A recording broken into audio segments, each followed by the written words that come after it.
What would you do if the woman you loved asked you to pick up flowers, only to discover they were for her secret lover? The night everything broke was a Tuesday, a cold, damp evening in Chicago.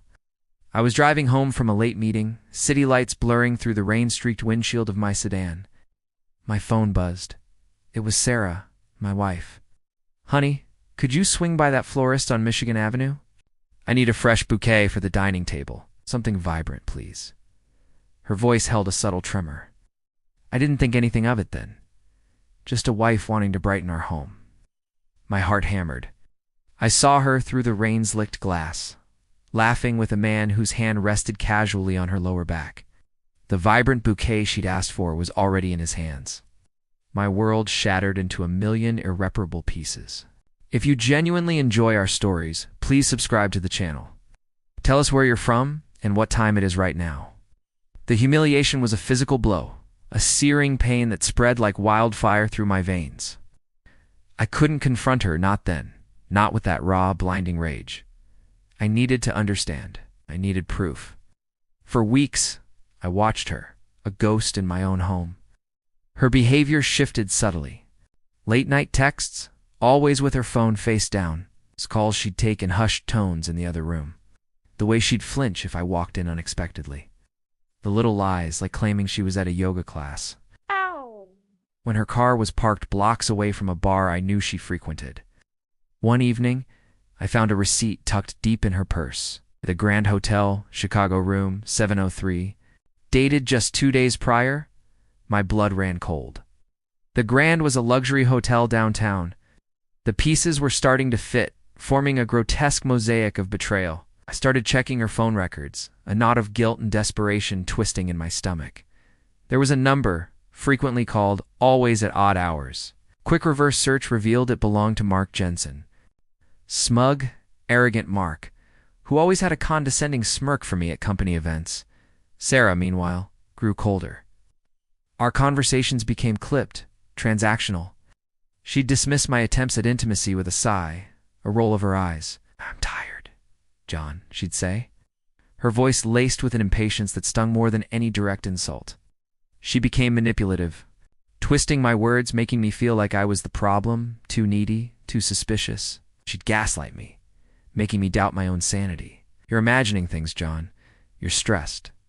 Her eyes, once full of warmth, now held a calculating glint. She truly believed she was untouchable. I remember one night, sitting alone in our living room, the silence deafening.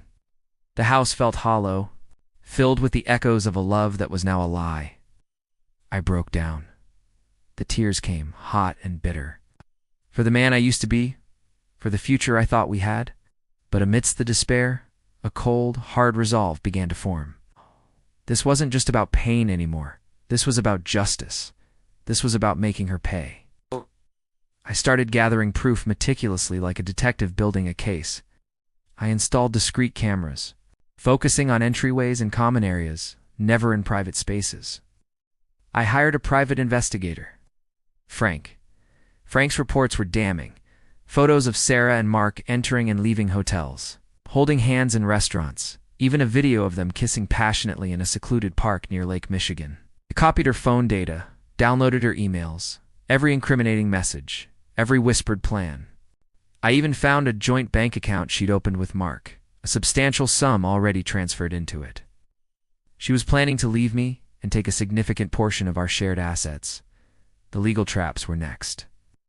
I consulted with the sharpest divorce attorney in Chicago, Miss Eleanor Vance. We discussed grounds for divorce, asset division, and the implications of her infidelity. I ensured all our joint assets were frozen, making it impossible for her to siphon off more money. I also started documenting her increasingly erratic and neglectful behavior towards our shared responsibilities, building a case for her unsuitability in various aspects. Socially, I began to subtly distance myself from our mutual friends, planting seeds of doubt, hinting at her recent stress and unusual behavior. I wanted the ground to be soft when she fell. Public exposure was meticulously planned. It happened during the annual charity gala hosted by her law firm, a high-profile event, attended by Chicago's legal elite, prominent business figures, and local media. Sarah was set to receive an award. testament to her carefully crafted public image. I arrived late, impeccably dressed. With a USB drive hidden in my pocket, she walked onto the stage, bathed in the spotlight. I discreetly connected the drive to the main projector in the back of the room. The screen, which was supposed to display her achievements, suddenly flickered. Then, a series of images flashed. Sarah and Mark, in various compromising situations, accompanied by screenshots of their illicit messages, detailing their affair, their plans to leave me, and their financial schemes. A collective gasp rippled through the room, followed by stunned silence. Sarah froze on stage, her face draining of color, the award clattering to the floor. Mark, seated in the front row, looked like he'd seen a ghost. The media now had a scandal. The fallout was immediate and catastrophic. The firm fired both Sarah and Mark within hours. Her award was rescinded. Her carefully cultivated image crumbled, replaced by headlines screaming adulterous attorney and betrayal in the boardroom. Our divorce proceedings were swift and brutal. With the overwhelming evidence I presented, she lost everything: her career, her reputation, her share of our assets, even the respect of her own family. Mark, equally ruined, disappeared from the city, leaving Sarah to face the consequences alone. She tried to fight, to deny, to manipulate. But there was no escaping the mountain of proof. She was completely ruined, a pariah, in the very circles she once dominated. I saw her once, months later, working as a cashier.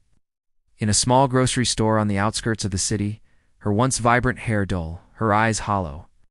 She didn't see me. I just watched her for a moment, a quiet, haunting satisfaction settling deep within me. The flowers she asked me to pick up that rainy Tuesday had indeed been for her secret lover. But the thorns, it turned out, were all for her. The end.